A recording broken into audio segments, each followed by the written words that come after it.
Good morning from the Chapman household. This is beginning to feel like a routine for us. Gathering together, sitting in my recliner and Aaron across the room for our worship time. So much of this we could do on our own every day of the week. We could listen to music, we could hear messages, we could do things.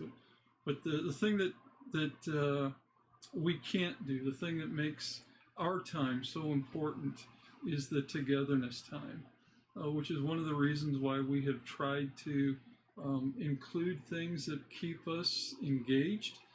So again, welcome. Feel free to use the comment section of YouTube. If you've got questions, if you've got observations, if you've got amens, please share those with one another. Greet one another as well. And then again, as we spend our time together with one another, our hospitality time following our worship time together, our time to share some prayer concerns with one another and to talk with one another, speak with one another, and encourage one another. That's really what this is about.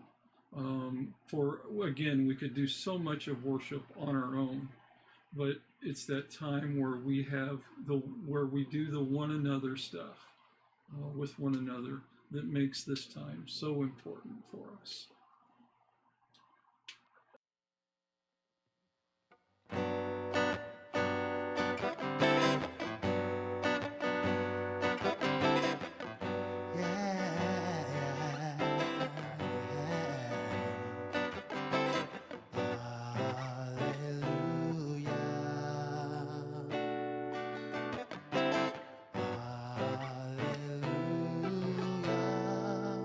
For our Lord God Almighty.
name is a strong and mighty tower. Your name is a shelter like no other. Your name, let the nations sing it louder.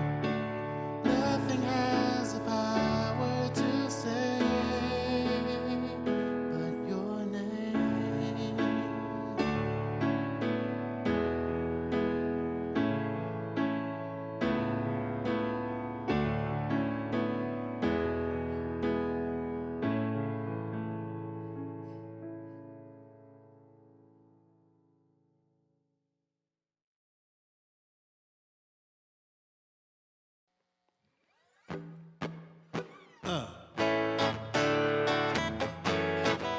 All right.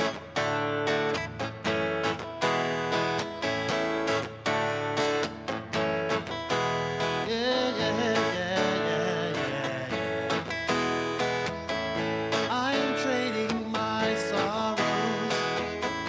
I'm trading my shame.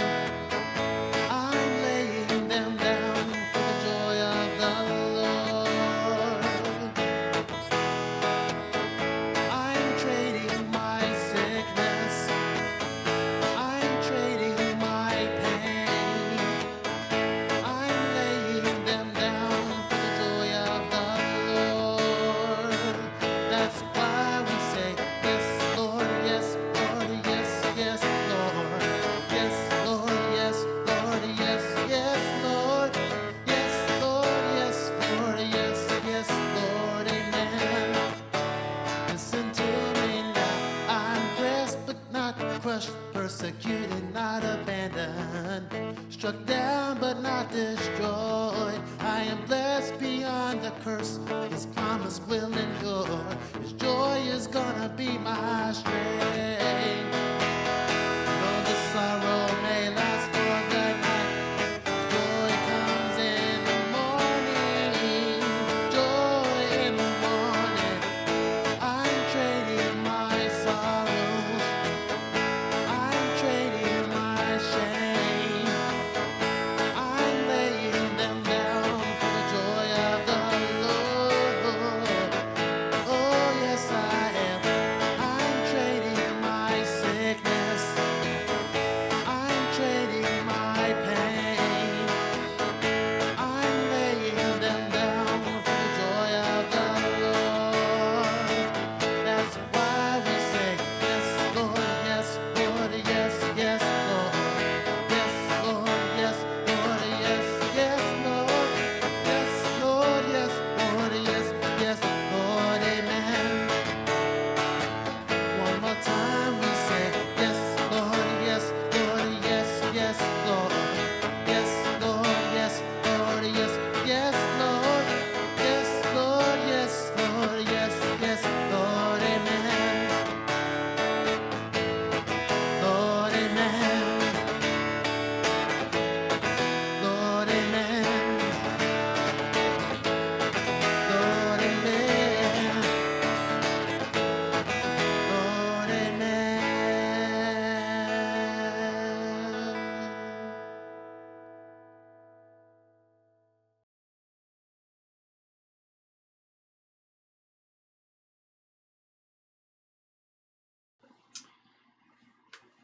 Today we finish up our year-long journey. We have been going through 52 weeks with Jesus, and my hope has been, as we have gone through this, that you have come to love Jesus more because you have gotten to know him better. That really is the drive and the thrust of what we've attempted to do. That as we have gotten to understand him, to appreciate him, to hear his voice anew, and to see his actions in a new light, that we have come to love him more. Their affections for him run more deeply than they ever have. Let me encourage you to not just take the 52 weeks book and put it away in storage somewhere, but 52 weeks would be a good 2-month reminder rather than 52 weeks, taking 52 days, and you could take take Sundays off. and read through the book in a 2-month period of time, and just again have a refresher on Jesus, and again learn to love Him. So keep that book handy. Make it available for doing that kind of refreshing spiritually as you go on from here. Always do what you can to grow your affection for Christ, because therein is where your following of Jesus, your following of God, will find its home. I want to read a couple of scriptures this morning as we come to our message time. So we'll be looking at scripture from Matthew chapter 28 and from Romans chapter 6. And so if you get your Bibles out, give you time to look to page through those. Matthew chapter 28, we'll begin at verse 1. Read there the first 11 verses, or first 10 verses of that chapter, and then we'll jump down towards the end of the chapter and read some additional there, and then just to top things off, that few verses in Romans chapter 6. So Matthew chapter 28, verse 1 says, "Now after the Sabbath, toward the dawn of the first day of the week, Mary Magdalene and the other Mary went to the tomb. And behold, there was a great earthquake, for an angel of the Lord descended from heaven and came and rolled back the stone and sat on it. His appearance was like lightning, and his clothing white as snow. And for fear of him, the guards trembled and became like dead men. But the angel said to the women, 'Do not be afraid, for I know what you seek, that you seek Jesus who was crucified. He's not here, for he is risen. And as he said, come see the place where he lay. Then go quickly and tell his disciples and that he is risen from the dead. And behold, he is going before you to Galilee. There you will see him. See, I have told you.' So they departed quickly from the tomb with fear and great joy, and ran to tell his disciples. And behold, Jesus met them and said, 'Greetings.' And they came up and took hold of his feet and worshipped him. Then Jesus said to them, 'Do not be afraid. Go and tell my brothers to go to Galilee, and there they will see me.'" Verse 16. "Now the 11 disciples went to Galilee, to the mountain where Jesus had directed them. And when they saw him, they worshipped him, but some doubted. And Jesus came and said to them, 'All authority in heaven and on earth has been given to me. Go therefore and make disciples of all nations, baptizing them in the name of the Father and of the Son and of the Holy Spirit, teaching them to observe all that I have commanded you. And behold, I am with you always to the very end of the age.'" And from Romans chapter 6, beginning at verse 8. "Now, if we had died with Christ, we believe that we will also live with him. We know that Christ being raised from the dead will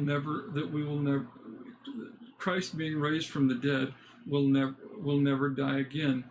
Death no longer has dominion over him. For the death he died to sin, once for all. But the life he lives it to God.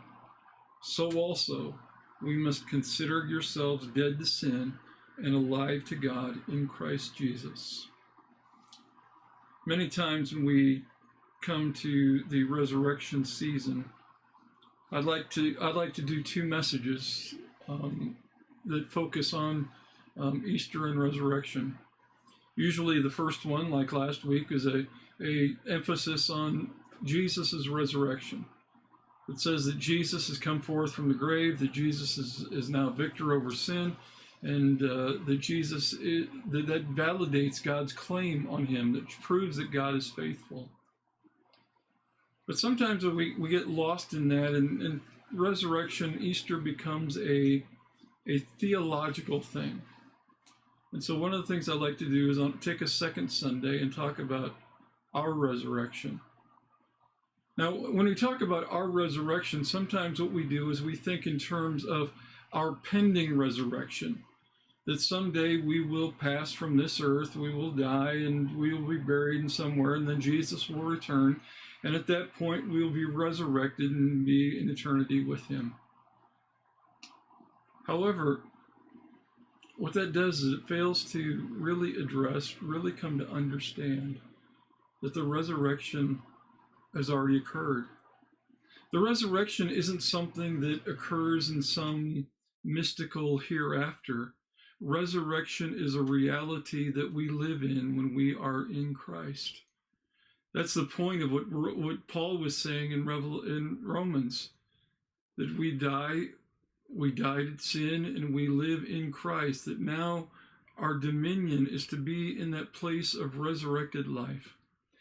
So what I want to do is I want to spend just a few moments looking at some of these resurrection accounts in Matthew 24 and talk about what did they teach us about what this resurrection life does.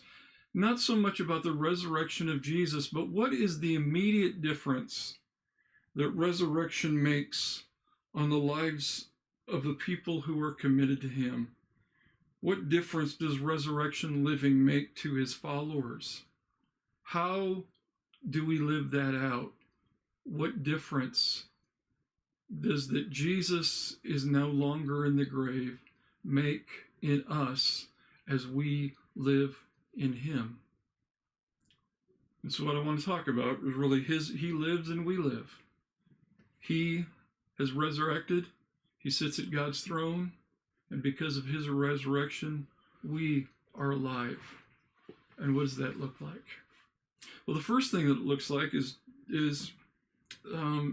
addressed in Matthew chapter 28, and it's given to us in a contrast.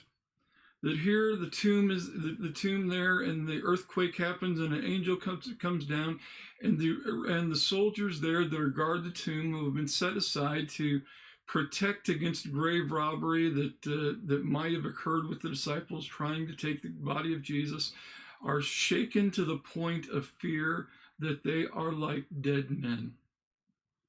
Their fear has incapacitated them. Have you ever been there? Ever been to the point where your fear has just made you unable to act? I shared as we studied this text together this week with a couple of the Bible study groups that one of the times that I experienced that was in the fellowship hall at the church. I was changing the light bulbs in the lights in the fellowship hall, and I'd climbed up the ladder and was maybe 4 rungs from the ceiling, but 1 rung from being able to reach the light and to remove the bulb to replace it, when the ladder torqued. And I knew immediately something was wrong, and Bob Brown at the time whispered sort of from the floor, "Steve, I think you need to come down." But for fear of what had happened to the ladder, I was immovable. It took a while for me to muster the courage to slowly scale back down that ladder. And we ended up having to discard that ladder because of the turn the torquing turn that had been placed on it. That was a movable fear. I sort of understand the fear of these soldiers there as they were afraid to the point of being not able to move. And then the angel speaks to the women. Don't be afraid. Jesus, and just a few verses later, don't be afraid. You see, what that tells us in Jesus' words is the resurrection is the antidote for our fears. The resurrection life is the antidote for our fears. You see, our biggest fear usually is a fear of death, a fear of this life ending, a fear of this being all. But Jesus says, you don't have to fear that. This life is not the end of the story. This life is not the period on an otherwise happy life. This life is not the end. This life is this life, and it will go on into eternity. If you follow me, you have nothing to fear. In the midst of the corona crisis, one of the things that has affected many of us is a fear that has immobilized us, that has taken us and almost ripped the life out of us as we become so afraid of living because of fear that we might contract this disease. Don't let a fear of any disease, don't let a fear of anything else rob you of your capacity to live a full and rich life. This life is blessed. Live it without fear. Now, does that mean I can't be concerned? No, that's not what he's saying. He's not saying don't throw caution to the wind, be worry-free, and don't have any concerns. But he's saying, but in the midst of your concern, in the midst of what's going on, don't be so overcome with fear that it incapacitates you, that it makes you unable to move, unable to live. Live with joy. You see, as the women are leaving and they've received the message from the angel, it says that they left with fear, but joy as well. The fear that they had was no longer a fear that robbed them of the capacity to move. It was a fear of appreciation, but it also exhibited itself in a joy that allowed them to move, to celebrate, to live. The second thing that we learn from this text is the resurrectional life appreciates the value of others. It's interesting that Matthew, amongst the accounts of the resurrection, only bears witness that there were 2 women at the tomb. Mark includes a third. John includes, I think, a fourth.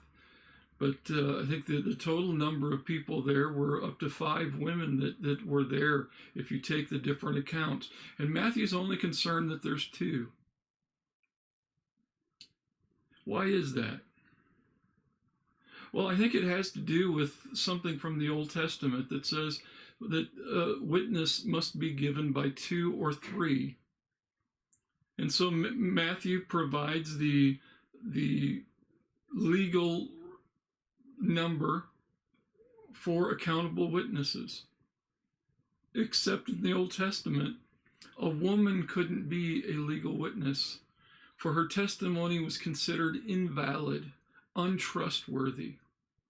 And it's interesting that the women, these 2 women, become the first people to bear witness to the resurrection.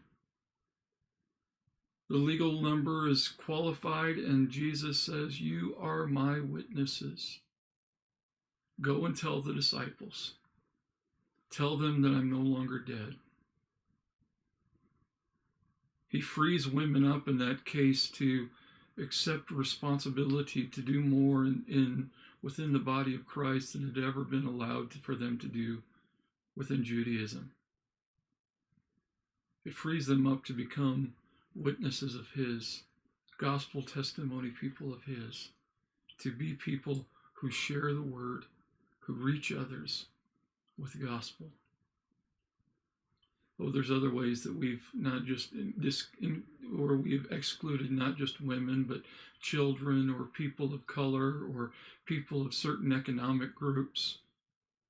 And I think what this text really teaches us is to embrace the abilities and the responsibilities to appreciate all of us in all of our differences, and to allow us to engage in the ministries that God has called us to invite us into that, to appreciate that with one another, to not build artificial walls that say you are only included here, you're excluded there, but to say if God has gifted you, then you're free to serve in the way that he has invited you. But there's also another thing that happens within this text. Resurrection life rejuvenates our worship. We see worship occur twice. One says as Jesus appears to these women, they fall at his feet. And falling at his feet was an old expression of worship. You would fall to someone's feet in adoration and praise of him. And Jesus says, don't cling on me, don't hold on to me, but go and tell my disciples. They go tell the disciples gather together at the end of the chapter in Galilee as he instructed, and they come together and worship. Just days before, they were locked away in an upper room, scared, in fear that those who had persecuted Jesus would come and persecute him. But now Jesus is alive, and it restores vitality to the worship. No longer is their worship dead because the one that they worshiped, the one that they worshiped was dead. But now their worship is alive because he is alive. Let God breathe into your worship life. Let it not be because, as Albert Camus and Friedrich Nietzsche had suggested, that in the 20th century God is dead, but that God is not dead. He continues to live. He continues to reign. And let his being alive revitalize your worship. Another thing that this text teaches us is the resurrection life assures us of God's grace. It assures us of God's grace. For if we died with Christ, we will also live with Christ. If we died to our sin and Jesus came back to life, we will also be brought back to life in him. And see, that's the resurrection life that we live now. A life of grace, a life of reality that says your sins are in the past. They are the old person. They are set aside. They are no longer you. They are no longer part of you. They are something that has been alienated. You are a new creation, newly raised, new life. You are different. It's what Peter experienced, I think, in John chapter 21. When Jesus appears to them and the disciples are out in the boat and someone calls from shore and says, throw your net on the other side. And they go ahead and do it, and there's a great catch of fish. And I think all of a sudden Peter has a deja vu experience. I've been here before. I've done this. I know who that is. He throws himself into the water, wades to shore to come to Jesus. And Jesus has a communion meal set before them, a meal of celebration, a meal where they will honor him, they will be together with him, they will love him. They're called back into fellowship. And Jesus pulls Peter aside and 3 times asks him, Peter, do you love me? Why 3 times? Because 3 times Peter had denied Jesus. And Jesus is giving Peter the opportunity to recognize my love for you overcomes your failure, overcomes your sin. You are forgiven. It's the grace that washes over us. You see, so often our issue with resurrection life is not so much that God has failed to forgive us, but often our problem with resurrection living is that we have failed to forgive ourselves. God has said, we go to God and ask God, do you remember this? Forgive me for this. I'm having trouble letting this go. And God's response is, I don't know what you're talking about. God's already forgiven. He's already passed it off. It's as far as the east is from the west. God has dropped it from his memory. He dropped it in the deepest ocean where it can never be reclaimed. Resurrection life is a life that assures us of God's grace. But the last thing that occurs in this text is resurrection life establishes our life of mission. It does it with the women, as the women are told to go back and tell the disciples. They are set forth on mission. You have a job to do. There's one to declare. There's one to proclaim. There's people who need to hear this message. Go back and tell the disciples. But then to the 11, it's stated as their mission. Go and tell the world, the ethnic groups, everyone that exists, all ethnic peoples in all of their diversity, baptizing them in the name of the Father and the Son and the Holy Spirit, and then continuing to teach them to be like me. That's the mission that we're called to. A mission that says, I've received the grace of God. His resurrection abides in me. I live the life that he has invited me to live in. And I have a joyous message to share with others, not a message like the Israelites to be harbored for myself, to be protected by myself, to be isolated from the world, to be kept from them who most need it, but a message that is for them. And God has said, go declare it. Find those who need to hear what I've done and share it. Share it openly, share it willingly, share it deeply. I'm not sure how many more weeks we will be gathered together in our 50-some satellite locations. But one of the things that provides for us is an opportunity that somebody that might not receive an invitation from you to go to the church building, that maybe they would receive an invitation for you to gather in your living room, to gather in your basement, to just a family or two celebrate worship together, and for you to live stream our worship to them and just invite them in and then have a conversation with them about who is this Jesus? What is he like? Why is our life worth living for him? That might be something that you entertain over the next couple of weeks as we look towards this. It might be something that you entertain when we are called back together. We look at that point of continuing to live stream, but then if you have an opportunity to invite somebody to your home and to go ahead and live stream, go ahead, gather together. Or else you can come back and you can stream this later on. It's always there. But it gives you an opportunity. It gives you an opportunity to share with others who Jesus is, to teach them so that they can come to faith. Be about your mission. What are the other things you can do? You can feed. You can help feed people. You can go grocery shopping. You can look for the seniors on your block and find out what do they need. How can you help them out? And in so doing, let people know what's their motivation for me doing this is because I have a loving God who's brought me from death to life, and I want you to know that life that I live as well. Resurrection isn't just what Jesus did. Resurrection is what God calls us to every day.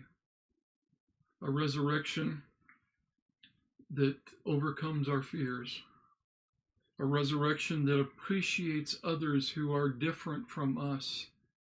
A resurrection that rejuvenates our worship and sets life back into it. A resurrection that assures us of God's grace, and a resurrection that renews us and sets us on a course of mission. Let's pray together. God, we pray that you would renew us with a life that is full and alive, that the resurrection of Jesus would be lived in us. We would be indeed be brought from death to life. Let that life shine forth in how we live. In Christ's name we pray. And the church said, "Oh no, you did something wrong, and now you're being punished." Maybe your mom or your dad sent you to your room. You may feel bad inside. You may have hurt feelings.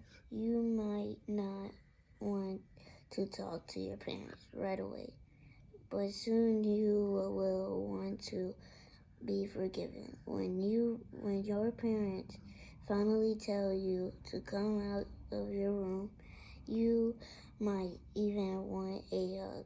You would want to know for sure that your parents love you. The same thing can happen with God. Doing wrong makes you feel bad. You may not want to talk to God. You may be afraid that God doesn't love you no more. But God always loves you. Turn to God when you know you have done something wrong. Turn to God when you feel bad inside. He will forgive you. God's love will make you feel better.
Good morning, my brothers and sisters. So this morning for stewardship, I just want to focus on two things. And while I was thinking or meditating on what I wanted to share this morning, two things that came to my mind were our time and our temple. So I want to start off by saying, I miss everyone. I miss you guys. I miss hugging you guys. That's the biggest thing, because y'all know I'm a hugger, and it's hard. It's hard. But Steve has given me a lot of hugs because he knows I like to hug, so that's good. But I miss hugging everyone. All right. So let's get started. So I know that this is the most weird time that I've ever experienced in my life, and I'm sure that's the same for most of us. But I feel like even in this time, God still wants us to be good stewards of what He has given us and what He has blessed us with and what He continues to bless us with. So our time is probably one of the most valuable resources, and even though our time looks different now, because we seem to be stuck in a time lapse where it's like we're sitting here in the same place doing the same things over and over. We're not allowed to go outside and do as many things as we'd like to do. But then we can figure out what can we do with this downtime, with the time that we're not running around super busy, trying to get a million things to do at a time. What are we spending our time doing? So that's something I have to stop and take inventory of, because believe, I will sit around and binge watch movies and binge watch TV shows, especially when there are so many streaming platforms now, and everybody's just opening up their streaming platform for you to go online and watch more things and everything. So maybe we could decide, okay, fine, we're gonna take a certain amount of time every day, and we're going to call some of our family or friends or relatives, or brothers and sisters, or we're going to text someone and just spend some time talking to them. or we can volunteer for like people who like to volunteer or who feel safe enough to go to volunteer.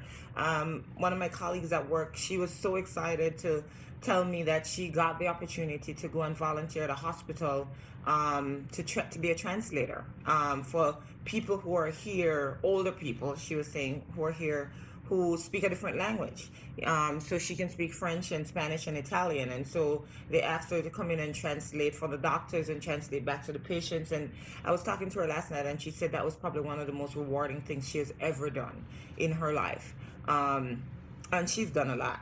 So it's funny how, you know, we can use up our time to do the things now that we have that downtime. I think we just have to figure out, how do we carve out that space of time, that we can use for the benefit of others, to help others, and so forth. So you can you can spend time writing cards, sending them out to people, or just calling, emailing, you know, doing whatever it is we need to do. Just carve out some time that we're using, that we can still use to glorify God. All right. And then the next thing I want to talk about is our temple, our bodies. And so again, with this being a whole new normal for us, one of two things can happen. And for me, I could have seen this happening. We can literally just sit down and we just start eating all the comfort foods, you know, and we know the comfort foods are not necessarily the most healthy foods. So we end up just like binge eating, the same thing. We just keep going and going, you know, and it's hard to resist the fridge. Right now, my home office where I teach from is in my kitchen, looking at my fridge. So you can imagine how hard it is to resist the urge to just eat every single minute. Even when we're not hungry, we just tend to do it. You know, our minds tend to tell us that just go for something to eat. We eat when we're bored, we eat when we're sad, it's just this continuum. But I think God really wants us to stop and think about, how are we treating our temples? How are we treating this body He has given us? Because yes, nobody's saying that you need to like never eat anything you like or whatever, but then that totally affects our health and our well-being and how we feel, you know, and we totally know that what we put in our bodies kind of helps us to fight off the things that want to come in that are not supposed to be here, you know, fight off infection and fight off viruses and so forth. So I think that is a huge thing that we have to take time to think about, and not obsess over, but just think about it. So spend some time, like, you know, cooking nice healthy meals, eating properly, going outside and moving. I mean, again, with binge watching TV, we can sit on the couch all day and not get up once. So, you know, go outside, walk around your block. It's gonna get warmer, so spend some time doing that, so that when this is all said and done, I mean, I roll when I look at the memes right now about like, oh, when this is all said and done, how we're all gonna be like, you know, massive, and we're all gonna need to go to the gym, and, you know, all kinds of crazy talk that's out there. And it's funny, but it's real, you know. So I think we really have to just stop and think about these things, because after this is done, nobody wants to be sick. We don't want to end up in the hospital. We don't want to end up with, you know, something that we never had before because of how we're not taking care of ourselves. So I do think that is a huge thing that I think, now that we have all the time, you know, we just have to figure out how to use this time and to use it wisely, and how to, you know, make sure that we're taking care of our temple and doing that well as well. All right, so those are the two things I just wanted to share, because those are the two things that were on my heart this morning to share. And let us pray. Father God, we just thank you so much for your grace, your mercy, your love. We thank you, God, for a new day. We thank you, God, for all the blessings you've continued to give us, and the fact that we continue to wake up each day and see a new day outside, whether it's snowing or it's sunny, we don't know, but we're grateful, God, that we're able to wake up and see the new days. And so, God, we just pray that you just allow these words to penetrate our heart. Think about what we're doing with our time, and think about how we're treating our temple. And God, we just pray that you just continue to speak quietly into our ears, especially in those moments when we seem like we just want to get trapped into just sitting there and doing nothing, whether, you know, or just sitting there and just watching TV aimlessly. But God, we just pray that you just speak to our hearts to get up, to move, to do something, to help someone, to call, to write, to send a text message. God, we just pray that you just continue to mobilize us as your people, to share hope to other people around us. And God, we love you, we bless you, we give you all the praise, all the honor, and all the glory. To your son's name we pray. Amen. See you guys.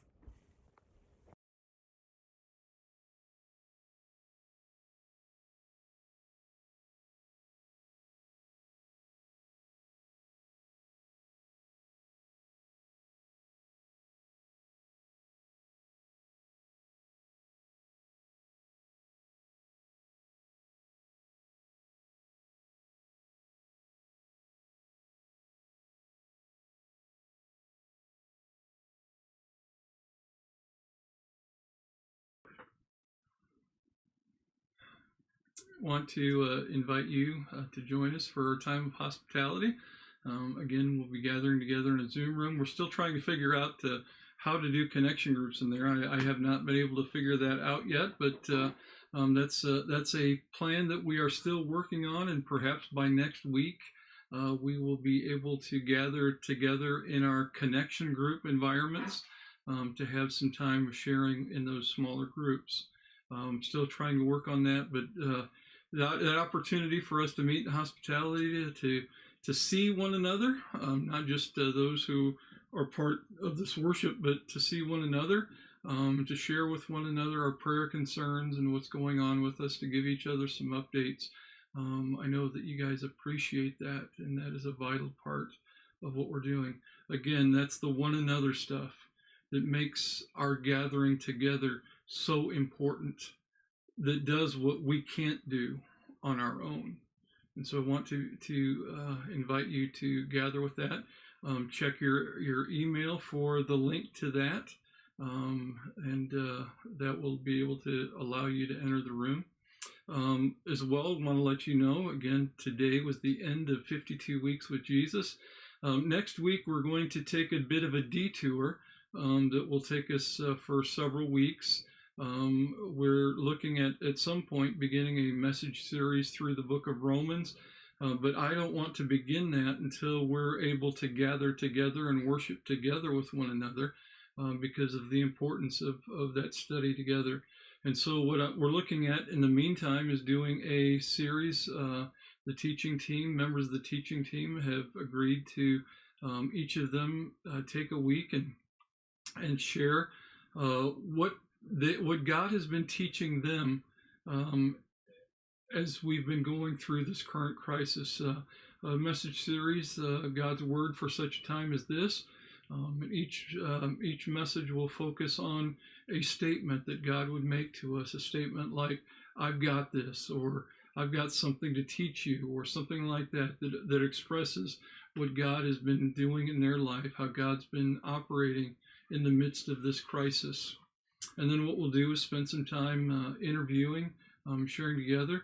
If you've got some things that God has been teaching you, I invite you to go onto our Facebook group page, First Christian Church of Chicago, Friends of First Christian Church of Chicago group, and on that to share what God's doing in your life through this, what He has taught you. Maybe it's as one of the things that Tess was talking about slowing down, about decluttering our lives and getting to the simple stuff, and so forth, that we've become so busy that we have forgotten the Sabbath. And He said, I need you to slow down a bit. But what are some things that God has taught you in the midst of it? Go ahead and share that. We'd love to hear your stories as well on what God is doing in you, what He's teaching you through this experience. Those two things coming up. Gincy will start us off with that next week as he shares, and then we'll have some others that will come along and share their messages with us as well. So I invite you to be a part of that, to join with us as we share those thoughts and those messages together. Let's close with this final song, a song of celebration, a shout to the Lord.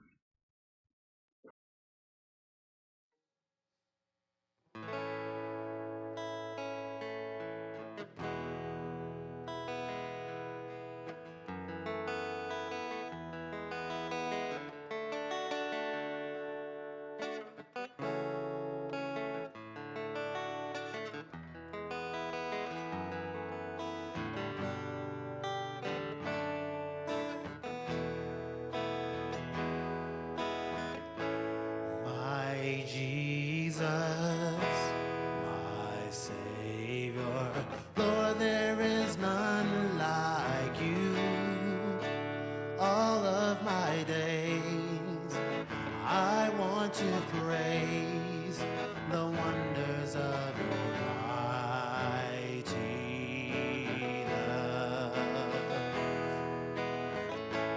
My comfort, my shelter, tower of refuge and strength. Let every breath, all that I am, never cease to worship you.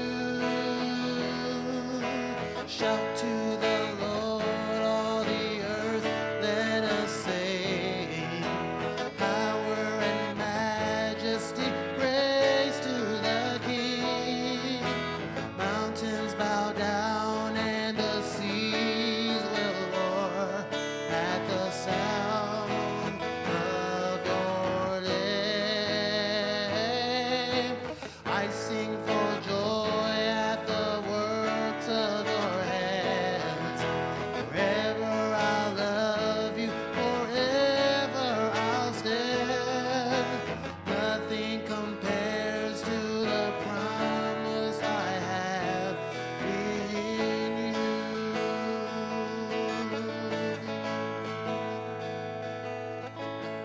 My Jesus, my Savior, Lord, there is none like you. All of my days, I want to praise the wonders of your mighty love.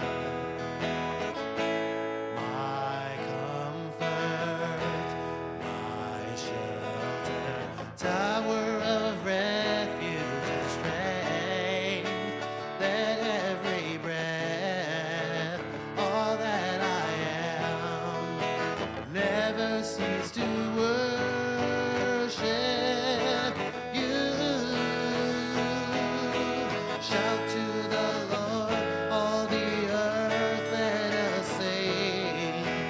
Power and majesty, praise to the King. Mountains bow down and the seas will roar at the sound of your name. I sing for